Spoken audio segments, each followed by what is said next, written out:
15교구 공동체 성경 읽기 한여름밤의 꿈 7일차입니다. 성경을 듣기 전에 부모님들은 잠시 영상을 멈추고 자녀들을 위해서 기도한 후에 함께 성경을 듣고 잠들도록 하겠습니다. 혼자 성경을 들으시는 분들도 잠시 영상을 멈추고 기도가 끝난 후에 성경을 듣고 잠들도록 하겠습니다. 7장 바리새파 사람들과 예루살렘에서 온 몇몇 율법학자들이 예수님께 왔습니다. 이들은 예수님의 제자들 가운데 몇 명이 더러운 손으로, 즉 씻지도 않은 손으로 빵을 먹는 것을 보았습니다. 바리새파 사람들과 모든 유대인들은 손을 씻기 전에는 결코 음식을 먹지 않습니다. 이것은 장로들의 전통을 지키는 것입니다. 시장에서 돌아오면 자신들의 몸을 깨끗하게 씻지 않고서는 음식을 먹지 않았습니다. 이 외에도 여러 가지 지켜야 할 일이 많았는데 컵이나 주전자, 냄비 그릇, 그리고 침대를 씻는 것이었습니다. 바리새파 사람들과 율법학자들이 예수님께 말했습니다. 어째서 선생님의 제자들은 장로들의 전통을 지키지 않고 더러운 손으로 음식을 먹습니까? 예수님께서 대답하셨습니다. 이사야가 너희와 같은 위선자들에 대하여 쓴 것이 옳구나. 이 백성들이 입술로는 나를 공경하나 마음은 내게서 멀구나. 헛되이 내게 예배를 드리고 사람의 훈계를 교리인 양 가르친다. 너희는 하나님의 계명은 무시하고 사람의 전통만 지키는구나. 예수님께서 그들에게 말씀하셨습니다. 너희는 너희의 전통을 지키려고 하나님의 명령을 그럴듯하게 무시하는구나. 모세는 내 아버지와 어머니를 공경하여라. 아버지나 어머니를 욕하는 사람은 반드시 죽으리라고 하였다. 그러나 너희는 아버지나 어머니에게 드리려던 것이 고르반, 즉 하나님께 드리는 예물이 되었다고 하면 그만이라고 한다. 그래서 자기 아버지나 어머니에게 아무것도 드리지 못하게 한다. 그러므로 너희는 너희들의 전통으로 하나님의 말씀을 깨뜨리고 있다. 너희는 이와 같은 일을 많이 하고 있다. 예수님께서는 사람들을 다시 불러서 말씀하셨습니다. 너희 모두 내 말을 듣고 깨달아라. 무엇이든지 사람 밖에서 몸속으로 들어가 사람을 더럽히는 것은 아무것도 없다. 사람에게서 나오는 것이 사람을 더럽힌다. 예수님께서 사람들과 헤어져 집에 들어오시자 제자들이 이 비유에 대해 물었습니다. 예수님께서 말씀하셨습니다. 너희는 아직도 깨닫지 못하느냐? 바깥에서 사람 속으로 들어가는 것이 사람을 더럽히지 못한다는 것을 깨닫지 못하느냐? 그것은 사람의 마음속에 들어가는 것이 아니라 배로 들어가서 뒤로 나간다. 그러므로 예수님께서는 모든 음식이 깨끗하다고 선언하셨습니다. 예수님께서 말씀하셨습니다. 사람에게서 나오는 것, 바로 그것이 사람을 더럽히는 것이다.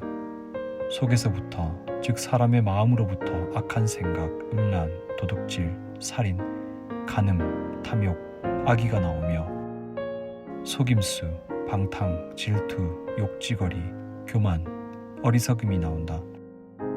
이 모든 악한 것들은 사람의 속에서 나와 사람을 더럽힌다. 예수님께서 그곳을 떠나 두로 지방으로 가셨습니다. 예수님께서 어느 집에 들어가셨습니다. 그리고 이 사실을 아무에게도 알리지 않으려고 하셨습니다. 그러나 숨어 계실 수는 없었습니다. 예수님의 소문을 듣고 어떤 여자가 얼른 예수님께 와서 무릎을 꿇었습니다.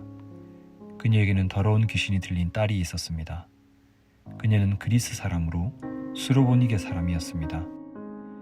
그녀는 예수님께 자기의 딸에게서 귀신을 쫓아달라고 간청했습니다. 예수님께서 그 여자에게 말씀하셨습니다. 자녀들을 먼저 먹여야 한다. 자녀들의 빵을 빼앗아서 개에게 던지는 것은 옳지 않다. 그 여자가 대답했습니다. 주님, 옳습니다. 그러나 상 아래 있는 개들도 그 아이들이 흘리는 부스러기는 얻어먹습니다. 그러자 예수님께서 말씀하셨습니다. 네가 그렇게 말하니 돌아가거라. 귀신이 내 딸에게서 떠났다. 그 여자가 집으로 돌아가서 침대에 누워있는 딸을 보니 귀신은 이미 나가버린 후였습니다. 다시 예수님께서는 두로 지방을 떠나 시돈을 거쳐 데가볼리 지방에 있는 갈릴리 호수로 가셨습니다. 사람들이 예수님께 듣지 못하고 말도 못하는 사람을 데리고 와서는 그에게 손을 얹어달라고 간청하였습니다. 예수님께서 그 사람을 데리고 사람들로부터 떨어진 곳으로 데리고 가셨습니다.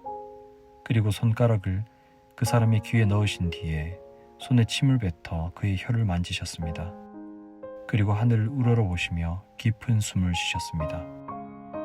그런 다음 그 사람에게 에바다 라고 말씀하셨는데 이는 열려라 라는 뜻입니다. 그러자 그의 귀가 열리고 혀가 풀려 말을 분명하게 하게 되었습니다. 예수님께서 사람들에게 아무에게도 이 일을 말하지 말라고 명령하셨습니다. 그러나 예수님께서 하지 말라고 하시면 할수록 사람들은 더욱 널리 소문을 퍼뜨렸습니다. 그들은 정말로 놀라워하며 예수님께서 하시는 것은 모두 훌륭하다. 듣지 못하는 사람을 듣게 하고 말 못하는 사람도 말을 하게 해주신다 라고 말했습니다. 8장. 또다시 많은 사람들이 있을 때 먹을 것이 없었습니다. 예수님께서 제자들을 불러 말씀하셨습니다. 이 많은 사람들이 나와 함께 3일 동안이나 있었는데 이제 먹을 것이 없어 안타깝다. 내가 이들을 허기진 채 집에 보내면 도중에 쓰러질 것이다. 이들 중에는 멀리서 온 사람도 있다. 예수님의 제자들이 물었습니다. 이 빈들에서 어떻게 이 사람들을 배불리 먹일 빵을 구할 수 있겠습니까? 예수님께서 물으셨습니다. 너에게 빵이 얼마나 있느냐? 제자들이 대답했습니다. 7개가 있습니다. 예수님께서 사람들에게 땅에 앉으라고 지시하신 뒤 7개의 빵을 가지고 축복하셨습니다. 그리고 빵을 떼어 제자들에게 주시면서 사람들에게 나누어 주도록 하셨습니다. 제자들이 사람들에게 빵을 나누어 주었습니다. 제자들에게 조그마한 생선도 몇 마리가 있었습니다. 예수님께서 축복하신 후 마찬가지로 나누어 주라고 하셨습니다. 모든 사람들이 배불리 먹었습니다. 그리고 먹고 남은 빵 조각을 7개의 커다란 강주리에 모았습니다. 그곳에는 약 4,000명 정도의 사람들이 있었습니다. 예수님께서 그들을 집으로 흩어 보내셨습니다. 그리고 즉시 예수님께서 제자들과 배를 타시고 달마누다 지방으로 가셨습니다. 바리새파 사람들이 예수님께 와서 시비를 걸기 시작하였습니다. 이들은 예수님을 시험하려고 하늘로부터 오는 증거를 보여달라고 하였습니다. 예수님께서는 깊이 숨을 쉬시고 말씀하셨습니다. 이 세대가 어째서 증거를 찾느냐? 내가 너에게 진정으로 말한다. 어떠한 기적도 이 세대에 보여주지 않겠다. 예수님께서 바리새파 사람들에게서 떠나 다시 배를 타시고 호수 건너편으로 가셨습니다. 제자들이 남은 빵을 가지고 오는 것을 잊었습니다. 배에는 겨우 빵 한 조각만 있었습니다. 예수님께서 제자들에게 경고하셨습니다. 바리새파 사람들의 누룩과 헤롯의 누룩을 조심하여라. 제자들은 빵이 없어서 그런가 하고 서로 수군거렸습니다. 예수님께서 이것을 아시고 물으셨습니다. 어째서 너희가 빵이 없는 것에 대해서 수군거리느냐? 너희가 아직도 알지 못하고 깨닫지 못하느냐? 너희의 마음이 굳어졌느냐? 너희는 눈이 있어도 보지 못하고 귀가 있어도 듣지 못하느냐? 기억하지 못하느냐? 5개의 빵을 5,000명에게 나누어 주었을 때 너희가 남은 빵을 몇 강주리에 모았느냐? 제자들이 대답했습니다. 12강주리입니다.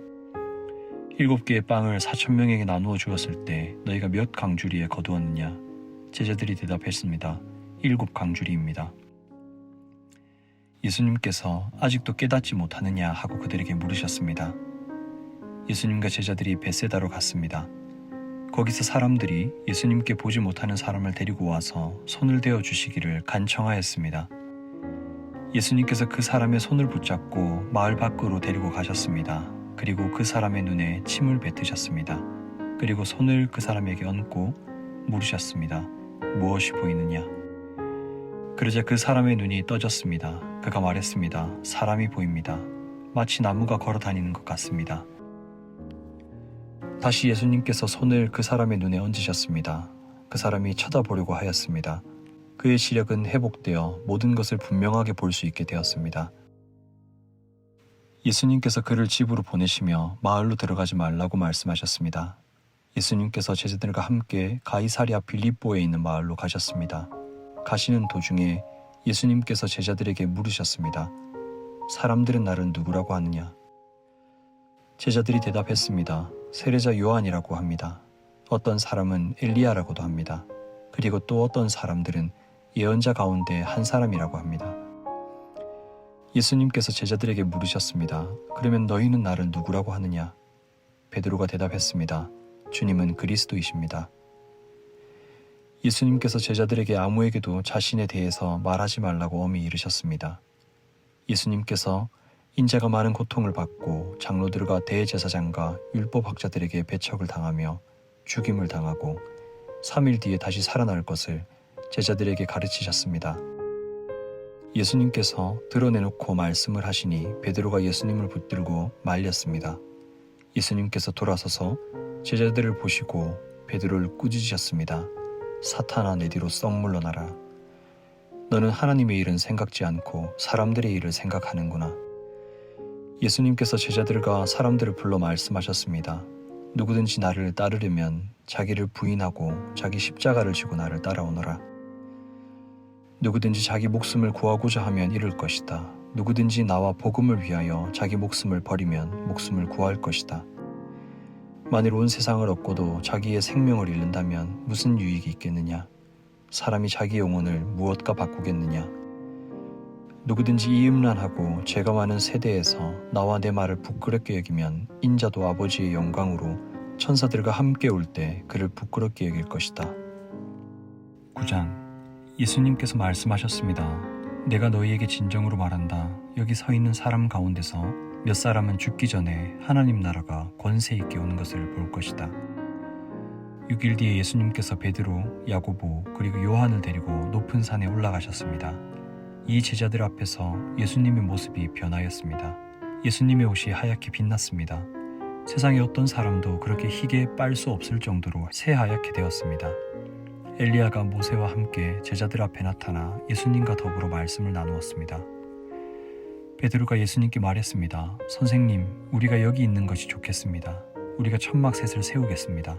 하나는 선생님을 위해, 하나는 모세를 위해, 그리고 또 하나는 엘리야를 위해서입니다.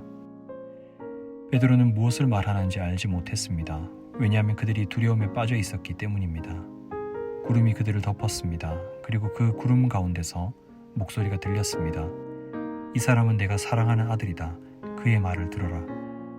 그 즉시 제자들이 주위를 둘러보았습니다. 그러나 예수님 외에는 아무도 볼 수 없었습니다.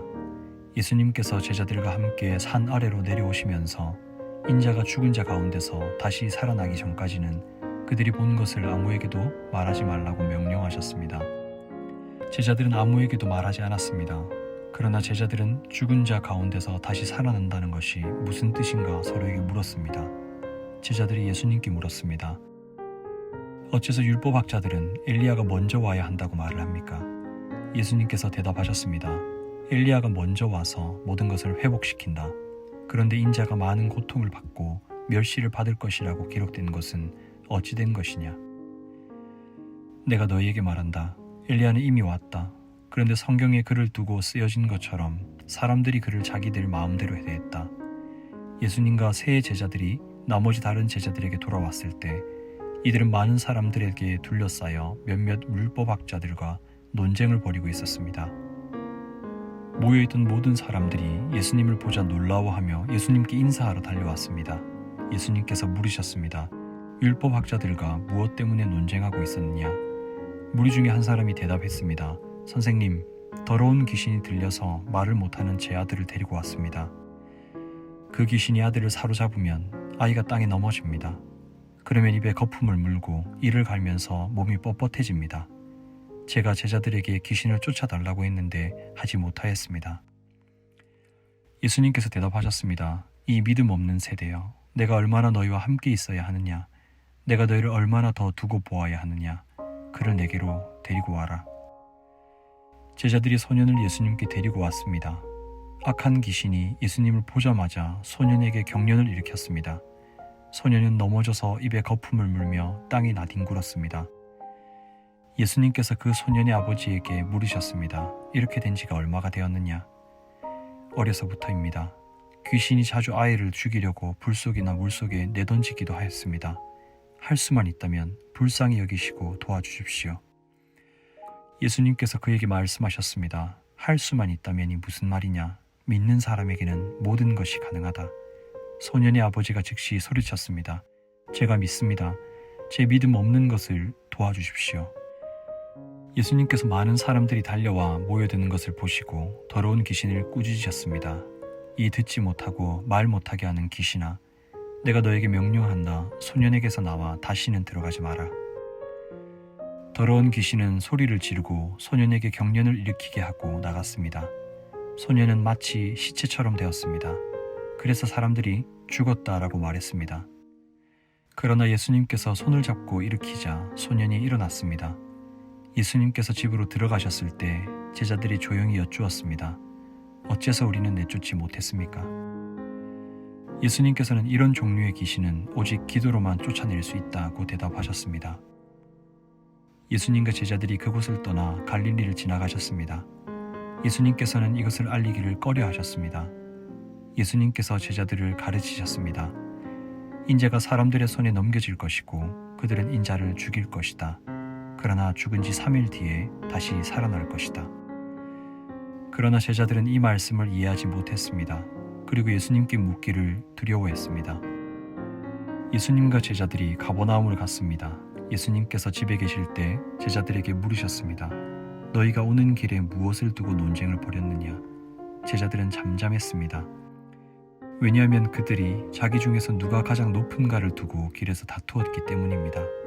예수님께서는 앉으셔서 12제자를 부르셨습니다. 그리고 말씀하셨습니다. 누구든지 첫째가 되려면 다른 사람보다 나중이 되어야 하고 모든 사람의 종이 되어야 한다. 그리고 한 어린이를 데려와 제자들 가운데 세우셨습니다. 그 아이를 팔에 안으시고 말씀하셨습니다. 누구든지 내 이름으로 이런 어린이 하나를 받아들이면 나를 받아들이는 것이다. 또 누구든지 나를 받아들이는 사람은 나를 받아들인 것이 아니라 나를 보내신 분을 받아들인 것이다. 요한이 예수님께 말했습니다. 선생님의 이름으로 귀신을 내쫓는 사람을 보고 하지 못하게 하였습니다. 그것은 그 사람은 우리를 따르지 않는 사람이기 때문입니다. 예수님께서 말씀하셨습니다. 그를 막지 마라. 내 이름으로 기적을 행하고 곧바로 나에 대해서 나쁜 말을 하는 사람은 없다. 우리에게 반대하지 않는 사람은 우리 편이다. 내가 너에게 진정으로 말한다. 누구든지 너희가 그리스도의 사람이기 때문에 마실 물 한 잔을 건네주는 사람은 결코 상을 잃지 않을 것이다. 또 나를 믿는 어린이들 가운데 하나를 죄짓게 하는 사람은 차라리 커다란 연자맷돌을 목에 걸고 바다에 빠지는 것이 더 낫다. 만일 네 손이 죄짓게 한다면 그것을 잘라버려라. 두 손을 가지고 지옥에 꺼지지 않는 불 속으로 던져지는 것보다 장애인으로 영원한 생명을 누리는 곳에 들어가는 것이 훨씬 낫다. 만일 내 발이 죄짓게 한다면 그것을 잘라버려라. 두 발을 가지고 지옥에 던져지는 것보다 저는 발로 하늘나라에 들어가는 것이 더 낫다. 만일 네 눈이 죄짓게 한다면 그것을 뽑아버려라. 두 눈을 가지고 지옥에 던져지는 것보다 한 눈만 가지고 하나님 나라에 들어가는 것이 더 낫다.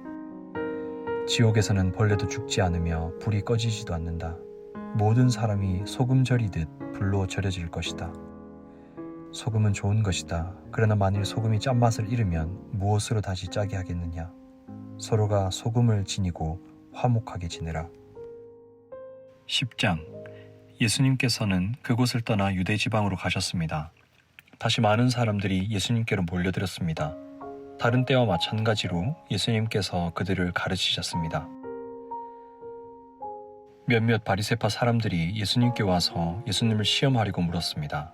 사람이 아내와 이혼하는 것이 옳습니까? 예수님께서 대답하셨습니다. 모세가 너희에게 어떻게 명령하였느냐? 그들이 말했습니다. 모세는 남자가 이혼 증서를 써준 다음에 여자를 보내라고 허락하였습니다. 예수님께서 말씀하셨습니다.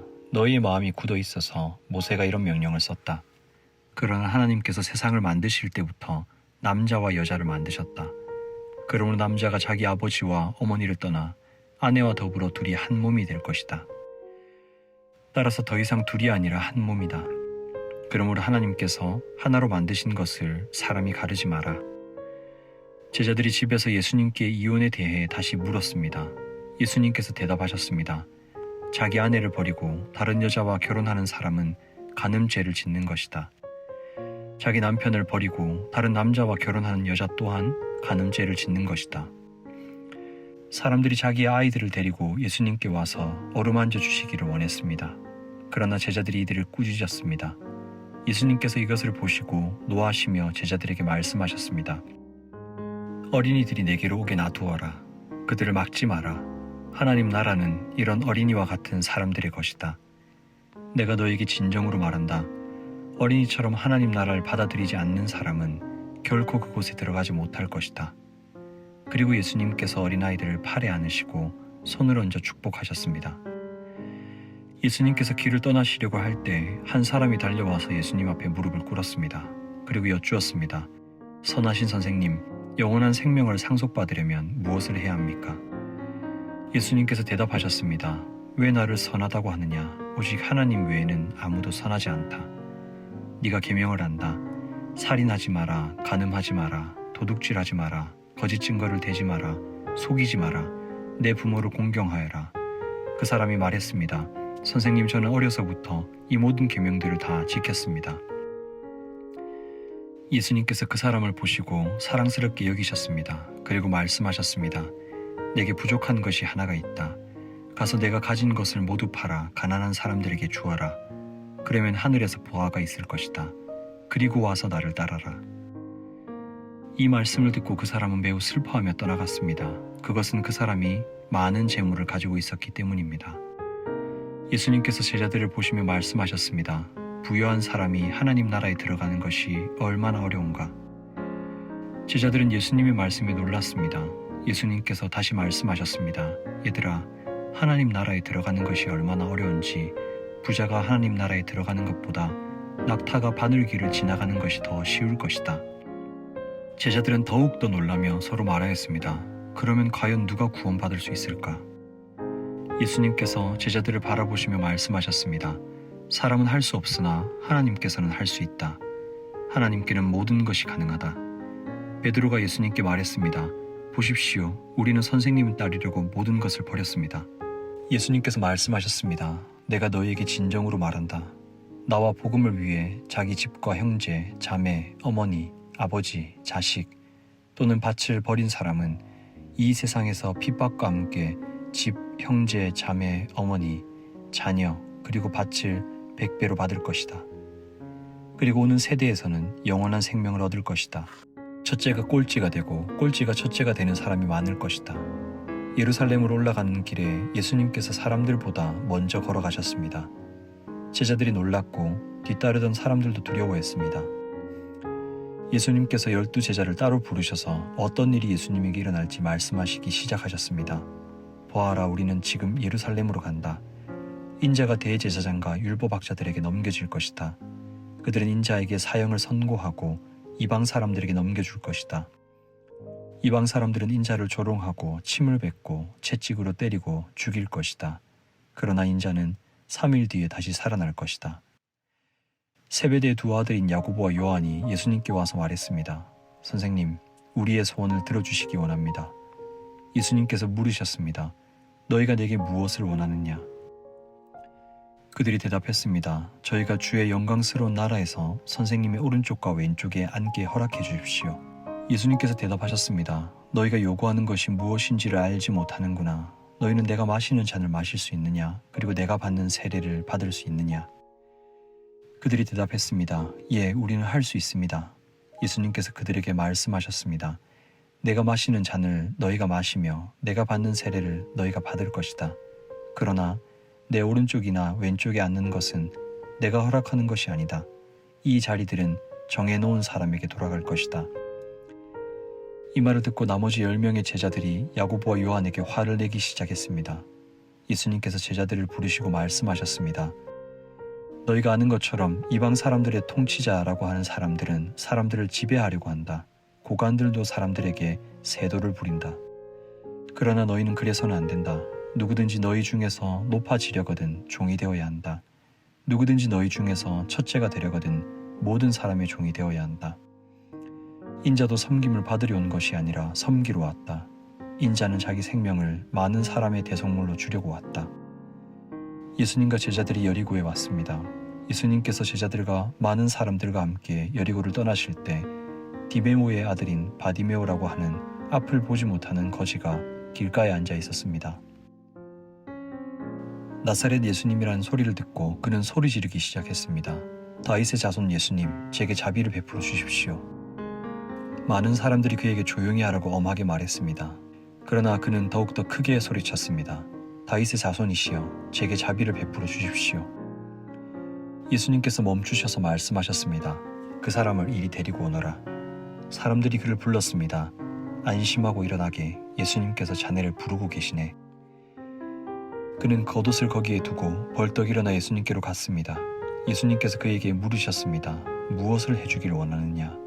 보지 못하는 자가 대답했습니다. 선생님, 다시 보기를 원합니다. 예수님께서 가거라, 네 믿음이 너를 낫게 하였다 라고 말씀하셨습니다. 그 즉시 그는 보게 되었고 예수님을 따라 나섰습니다. 11장. 예수님과 제자들이 예루살렘 근처 곧 올리브산 가까이에 있는 벳바게와 베다니 마을에 이르렀습니다.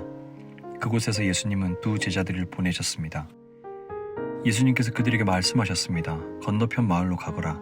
거기에 가면 지금까지 아무도 탄 적이 없는 나귀 새끼 한 마리가 매어 있는 것을 볼 것이다. 그것을 풀어서 이리로 가지고 오너라. 누가 너에게 왜 이러십니까? 라고 물으면 이렇게 말하여라. 주님께서 필요하시답니다. 곧 이리로 돌려보내실 것입니다. 제자들이 마을로 들어가서 길 쪽으로 있는 문에 묶여있는 나귀 새끼를 발견하였습니다. 제자들이 나귀를 풀었습니다. 서 있던 사람이 제자들에게 물었습니다. 나귀를 풀다니 무엇을 하는 것이요? 제자들이 예수님께서 알려주신 대로 대답했습니다. 그러자 허락해 주었습니다. 제자들이 예수님께 나귀 새끼를 끌고 왔습니다. 그들이 겉옷을 나귀 위에 얹었고 예수님께서 거기에 앉으셨습니다. 많은 사람들이 자기들의 겉옷을 펴서 길 위에 펼쳤습니다.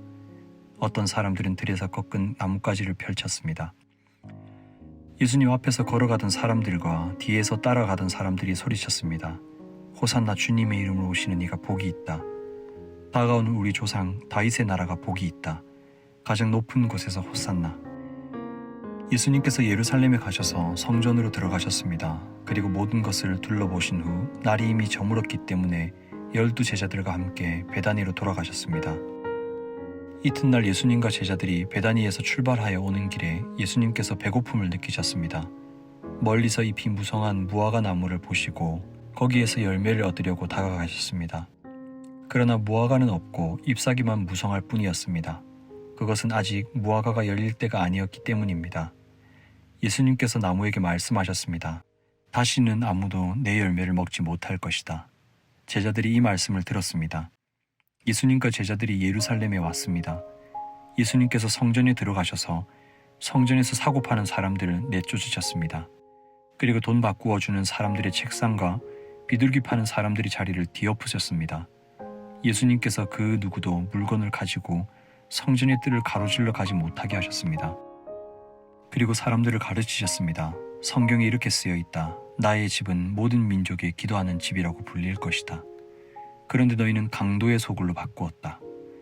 대제사장들과 율법학자들이 이 소식을 들었습니다. 그들은 예수님을 죽일 방법을 찾기 시작했습니다. 그것은 사람들이 예수님의 가르침에 놀라워하므로 그들이 예수님을 두려워했기 때문입니다. 밤이 되자 예수님과 제자들은 성을 떠났습니다. 아침에 지나가다가 제자들이 무화과 나무가 뿌리부터 말라버린 것을 보았습니다. 베드로가 생각이 나서 예수님께 말했습니다. 선생님 보세요. 저주하셨던 무화과 나무가 말라 죽어 있습니다. 예수님께서 대답하셨습니다. 하나님을 믿어라. 내가 너에게 진정으로 말한다. 누구든지 이 산을 향하여 뽑혀서 바다에 던져져라 하고 말하고 마음속에 아무 의심 없이 말한 대로 될 줄 믿으면 그들이 이루어질 것이다. 그러므로 내가 너희에게 말한다. 너희가 기도하고 구한 모든 것은 받은 줄로 믿어라. 그러면 이루어질 것이다. 너희가 서서 기도할 때 다른 사람과 원수된 일이 있으면 그를 용서하여라. 그래야 하늘에 계신 너희 아버지께서도 너희의 죄를 용서하실 것이다. 예수님과 제자들이 다시 예루살렘으로 갔습니다.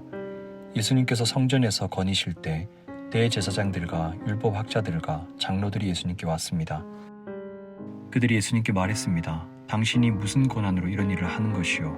누가 당신에게 이런 권한을 주었소? 예수님께서 이들에게 대답하셨습니다.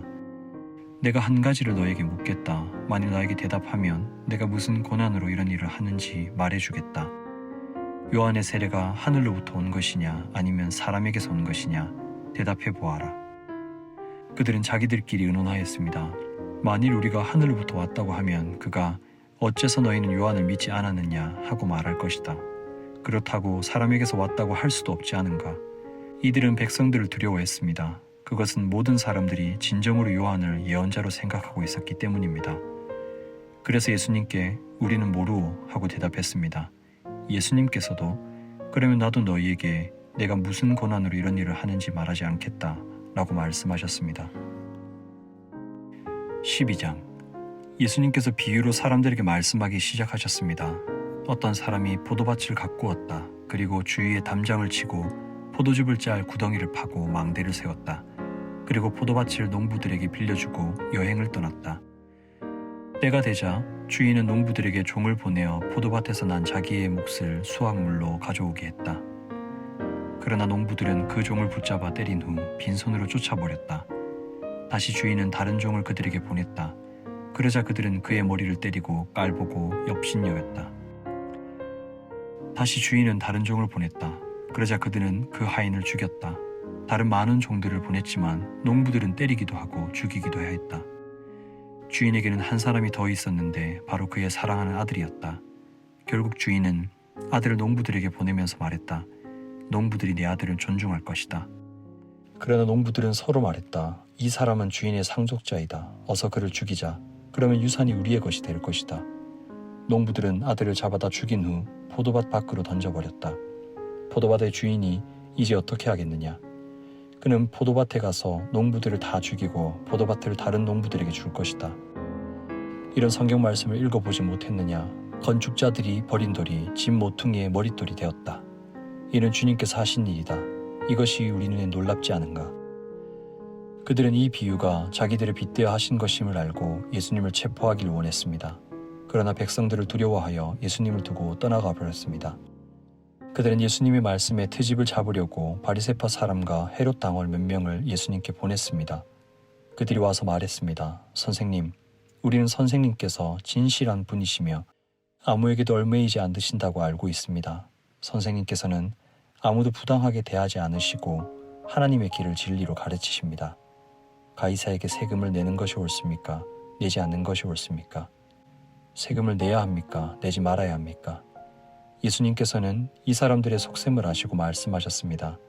어째서 나를 시험하느냐? 데나리온 한 개를 가져와서 나에게 보여라.